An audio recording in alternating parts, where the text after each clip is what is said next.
सभी चिंतनशील बंधुओं को मेरा अभिवादन। मेरे चैनल अमृत विचार में एक बार फिर आप सभी का हार्दिक स्वागत है। सबसे पहले जिन लोगों ने मेरे चैनल को सब्सक्राइब किया है उन सभी का बहुत बहुत आभार। जिन लोगों ने अभी तक मेरे चैनल को सब्सक्राइब नहीं किया है या जो लोग पहली बार मेरे चैनल से जुड़ रहे हैं, कृपया मेरे चैनल को सब्सक्राइब करें, लाइक करें और ज़्यादा से ज़्यादा लोगों को शेयर करें, जिससे मैं इसी प्रकार अन्य जानकारियां ज़्यादा से ज़्यादा लोगों तक पहुंचा सकूं। पिछले वीडियो में हमने वेदारंभ संस्कार की चर्चा की है। इसी श्रृंखला को आज भी आगे बढ़ाते हैं। शिक्षा देने वाले को वैदिक विचारधारा में आचार्य कहा गया है। इस विचारधारा में जहाँ विद्यार्थी को ब्रह्मचारी कहा गया है, वहाँ शिक्षक को गुरु अथवा आचार्य कहा गया है। आचार्य का अर्थ है आचारम ग्राह्यतीति आचार्य, अर्थात इतना ही नहीं कि ब्रह्मचारी को मौखिक रूप में सदाचार की शिक्षा दे, अपितु ग्राह्यति अर्थात शिष्य के जीवन में सदाचार को ढाल दे, उसे ऐसी परिस्थिति में रखे कि शिष्य सदाचार को अपने आप ग्रहण कर ले। वेदों में ब्रह्मचारी और आचार्य शिक्षा के ये दो बिंदु हैं। इन दोनों को मिलाने वाली रेखा सदाचार है। अगर आचार नहीं तो आचार्य आचार्य नहीं, ब्रह्मचारी ब्रह्मचारी नहीं, शिक्षा शिक्षा नहीं।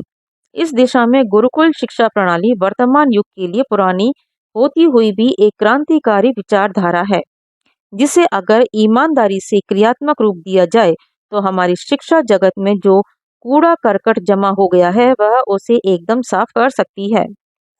किसी भी समाज की सबसे बड़ी कमजोरी चरित्र का अभाव है। वह शिक्षा क्या, जो सिर्फ फीसें जमा करके बालकों को एग्जाम में पास करने भर का ठेका लेती हैं, उनके चरित्र निर्माण का डंके की चोट पर ठेका नहीं लेती। ऐसी शिक्षण संस्थाएं नहीं, अच्छी खासी दुकानें हैं।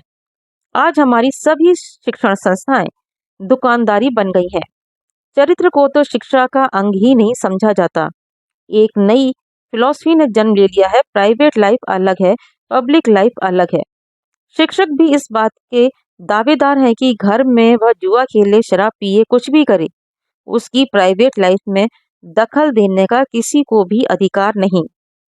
जब शिक्षक के लिए चरित्र का मापदंड यह है, तब विद्यार्थी के लिए उसके जीवन का यही मापदंड क्यों नहीं होगा।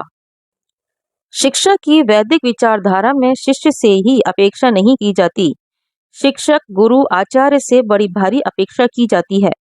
उपनिषदों में जहाँ जहाँ गुरु की आचार्य की खोज की गई है, वहाँ वहाँ शिष्य समित पाणी होकर उसके पास पहुंचा है। समित पाणी का अर्थ है हाथ में समिधा लेकर जाना। हाथ में समिधा लेकर जाने का अर्थ यह है कि जैसे समिधा सिर्फ लकड़ी है परंतु आग के स्पर्श से वह प्रदीप्त हो उठती है, वैसे ही शिष्य भी समिधा के समान है। आचार्य के स्पर्श से वह भी अग्नि की भांति प्रदीप्त होने का संकल्प लेकर उपस्थित हुआ है। अगर आचार्य स्वयं एक बुझी हुई लकड़ी है, उसमें स्वयं कोई आग नहीं है, वह पब्लिक से अलग है, प्राइवेट में अलग है, तो वह शिष्य को क्या प्रदीप्त करेगा। जलता हुआ दिया ही बुझे हुए दिए को जला सकता है। जो स्वयं बुझा हुआ है वह दूसरे बुझे हुए को क्या जला सकेगा।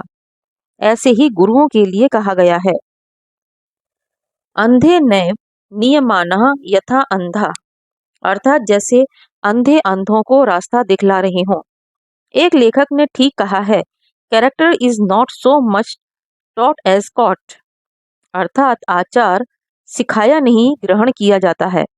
आज की शिक्षा जगत की समस्याएं विद्यार्थियों के कारण इतनी विकट नहीं जितनी शिक्षकों के कारण विकट बनी हुई हैं। आज हम इस चर्चा को यहीं पर विराम देते हैं। शेष अगले वीडियो में चर्चा करेंगे। धन्यवाद।